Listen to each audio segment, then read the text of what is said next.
विठल रामजी शिंदे का जीवन परिचय। महर्षि विठल रामजी शिंदे महाराष्ट्र के सबसे बड़े समाज सुधारकों में से थे। उनका सबसे बड़ा योगदान अस्पृश्यता को मिटाना तथा दलित वर्ग को बराबरी पर लाना था। विठल रामजी शिंदे का जन्म 23 अप्रैल सन 1873 को जामखंडी, कर्नाटक में हुआ था। इनके पिता रामजी शिंदे जामखंडी स्टेट में नौकरी किया करते थे। विठल रामजी का विवाह 9 वर्ष की उम्र में हुआ। तब उनकी पत्नी की उम्र मुश्किल से 1 वर्ष रही होगी। मैट्रिक उत्तीर्ण करने के बाद विठल रामजी शिंदे ने पुणे आकर फर्ग्यूसन कॉलेज से BA और सन 1898 में LLB किया।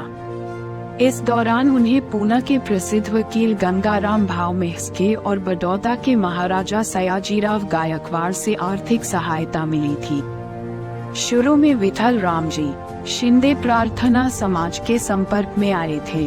प्रार्थना समाज द्वारा प्राप्त आर्थिक सहायता से वे उच्च अध्ययन हेतु इंग्लैंड, इस शर्त के साथ कि वापस आकर वे संस्था का काम करेंगे।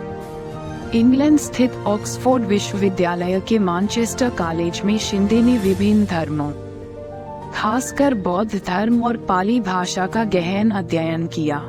सन 1903 में इंग्लैंड से लौटने के बाद मुंबई में उन्होंने यंग ईस्ट यूनियन नामक संस्था स्थापित की। संस्था के सदस्यों के लिए उन्होंने शर्तें रखी थी कि वे मूर्ति पूजा और जाति पांति की घृणा में विश्वास कभी नहीं करेंगे।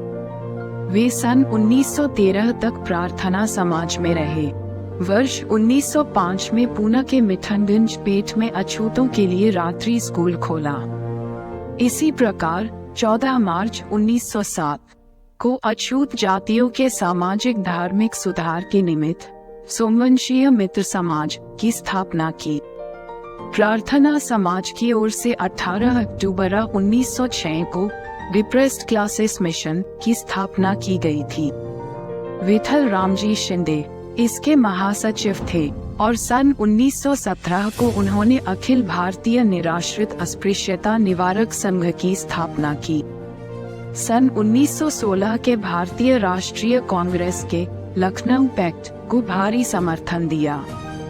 सन 1924 के दौर में शिंदे ने केरल के वैकम मंदिर प्रवेश आंदोलन में भाग लिया था, परंतु उनका ये कार्य उनके ब्राह्मण समाज के लोगों को पसंद नहीं आया। निराश होकर शिंदे पुणे लौट आए। शिंदे का ध्यान अब बौद्ध धर्म की तरफ गया।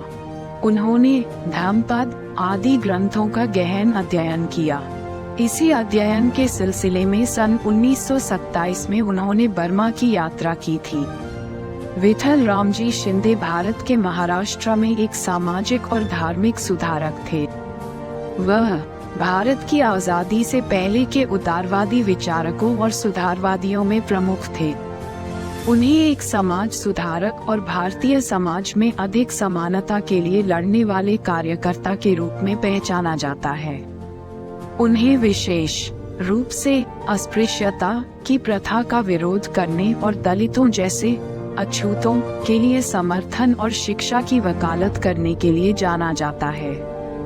विठल शिंदे का अंतिम समय निराशापूर्ण था। समाज सुधार के प्रति उनके मन में जो पीड़ा थी और जिसके लिए वे ताउम्र अपने लोगों से संघर्ष करते रहे थे, इसी संतरास में वे 2 जनवरी 1944 को इनका निधन हो गया।